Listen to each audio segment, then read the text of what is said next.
Hello everyone, crazy about कुकिंगमध्ये आपलं स्वागत आहे। आज आपण पाणीपुरीची पुरी कशी बनवायची ते बघणार आहोत। कमीत कमी साहित्य वापरून पाणीपुरीची पुरी बनवणार आहोत आपण स्टॉलमध्ये ज्याप्रमाणे पाणीपुरीची पुरी खातो ती कशी एकदम क्रिस्पी असते, तशी आज आपण कमीत कमी साहित्यात पाणीपुरीची पुरी बनवणार आहोत। तर त्यासाठी लागणार आपण साहित्य बघून घेऊयात। हा आहे रवा, हा बारीक रवा घ्यायचा आहे। हा पाव किलो रवा मी घेतलेला आहे। त्याच्याबरोबर हे गव्हाचं पीठ, चपाती बनवतो ते गव्हाचं पीठ, हे पण पाव किलोच घ्यायचं आहे।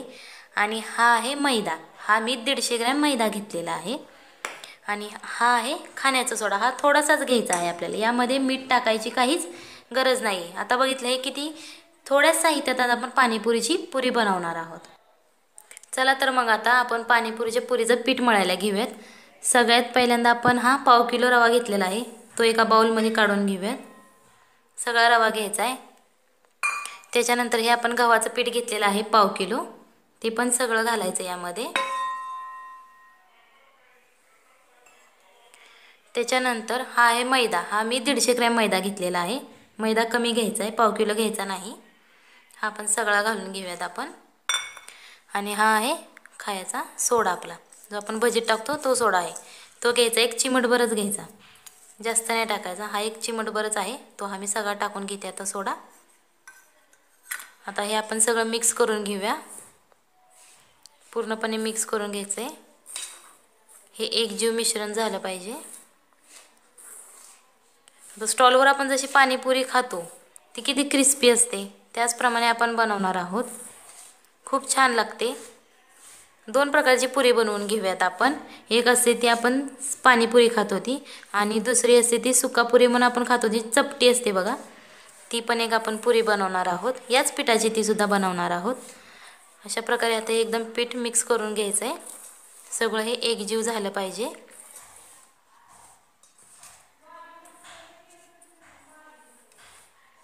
आता हे बघा सगळं एकजीव झालंय पीठ। आता आपण पीठ मळून घेऊयात। आता यामध्ये थोडं थोडं पाणी टाकत हे पीठ असं घट्ट मळायचं आहे, एकदम पातळ करायचं नाही हे पीठ। जसं आपण चपातीला बनवतो, परंतु आपलं चपाती पीठ जरा सैल असतं, त्याच्यापेक्षा हे जरा थोडं घट्ट करून घ्यायचं। लागेल तसं यामध्ये पाणी ओतायचं। तर हे चांगलं मळून घ्यायचं, मऊ असं झालं पाहिजे। जास्तही घट्ट करायचं नाही, जास्तही सैल करायचं नाही, मीडियम आपण ह्याला मळून घ्यायचं।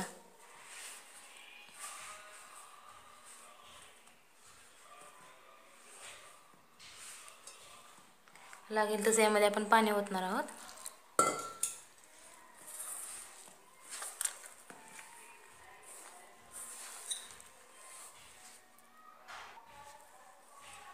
आता बघा हे किती छान मळत आलेलं आहे पीठ, ह्याला अजून आपल्याला मळायला लागेल, मऊ मळून घ्यायचं आहे। हे आता जरा थोडं कठीण वाटतंय पीठ, मी थोडं पाणी घालून घेते यामध्ये, थोडंसंच घालायचं आहे। परत मऊ मळायचं आहे आपल्याला, एकदम मऊ मळून घ्यायचं हे आपण पीठ।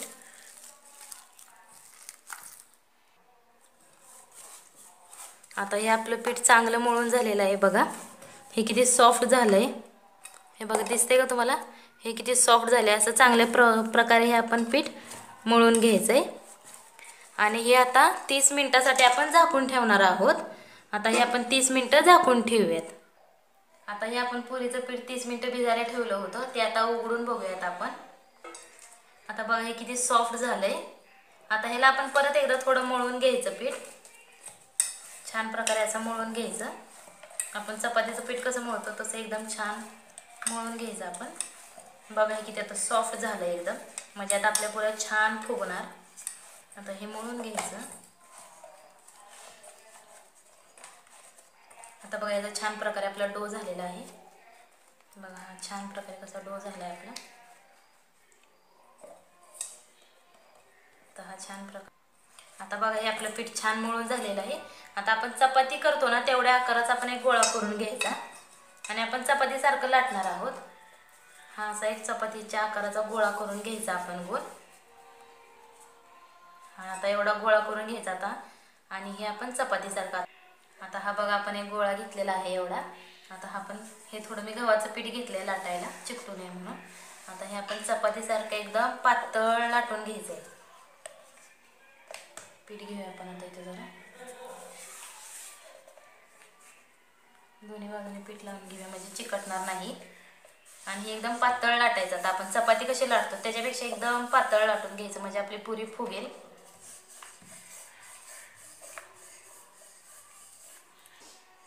आता बघा ही आपली चपातीसारखी एकदम आपण लाटून घेतलेलं आहे.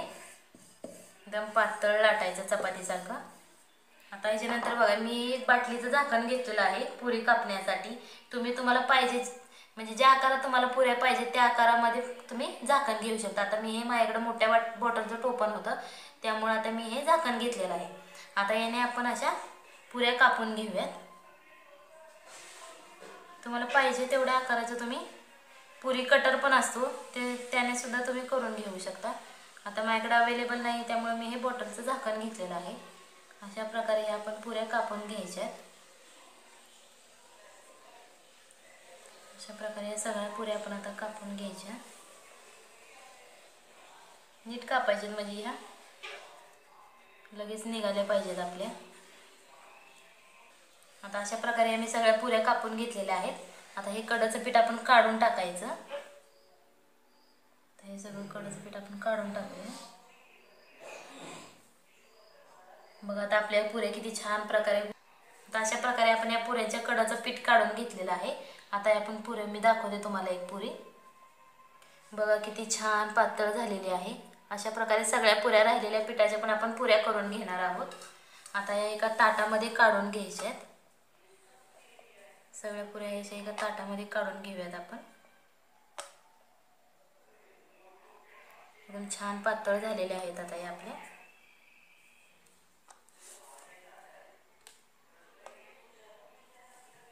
आता हे बघा मी सगळ्या ताटात पुऱ्या काढून घेतलेल्या आहेत. आता आपण ह्या तळूयात. आता आपण तेल तापत ठेवलेलं आहे. तेल एकदम कडक उकळायचंय नाही तर पुरी फुगणार नाही आपली. आता आपण एक एक पुरी टाकूया. पुरी टाकल्या आता जशी आपण पुरी टाकली ना की ती अशी दाबून धरायची नाहीतर ती फुगणार नाही. बघा आपण दाबून धरली की त्यामुळे लगेच पुरी कशी फुगलेली आहे. आता ती जरा लालसर होईपर्यंत भाजून घ्यायची आपण. बघा कशी फुगलेली आहे. बाजारात जशा पुऱ्या मिळतात तशी बघा फुगलेली आहे. आता आपली ही भाजलेली आहे. आता मी तुम्हाला अजून एक दुसरी पुरी तळून दाखवते. पुरी टाकली ना की लगेच त्याच्यावर झाऱ्याने दाबून धरायची ती पुरी खाली तेलात. बघा अशी लगेच दाबून धरायची म्हणजे बघा ती आपोआप अशी फुगते. कशी फुगलेली आहे. आता अशा प्रकारे आपण सगळ्या पुऱ्या तळून घेऊयात. अशा प्रकारे आता आपण पुऱ्या तळून घेतलेल्या आहेत. मी मगाशी सांगितल्याप्रमाणे तेलात पुरी टाकली आणि ती जर आपण झाऱ्याने दाबून धरली ना तर अशी पाणीपुरीची ही पुरी फुगते. आणि जर तुम्हाला सुक्का पुरी म्हणजे शेवपुरी जर खायची असेल ना तर ती तेलात टाकायची आणि दाबून धरायची नाही झाऱ्याने. अशी साधी तळतो ना आपण पुरी तशी तळायची. मग ही फुगत नाही. मग ही शेवपुरीची पुरी बनते. अशा प्रकारे आपल्या ह्या पाणीपुरीच्या पुऱ्या तयार झालेल्या आहेत. एकदम क्रिस्पी आहेत बघा. बघितलं अशी पाणीपुरीची एकदम क्रिस्पी आहेत. जर तुम्हाला अजून क्रिस्पी पाहिजे असतील ना तर तुम्ही तेलात जास्त वेळ त्याला तळल्या तरी चालतील. अशा प्रकारे आज आपण पाणीपुरीची पुरी बनवलेली आहे. ही रेसिपी तुम्ही नक्की घरी ट्राय करा आणि मला कमेंटमध्ये कळवा की कशी झाली आहे. माझ्या व्हिडिओला लाईक करा, शेअर करा, सबस्क्राईब करा. धन्यवाद.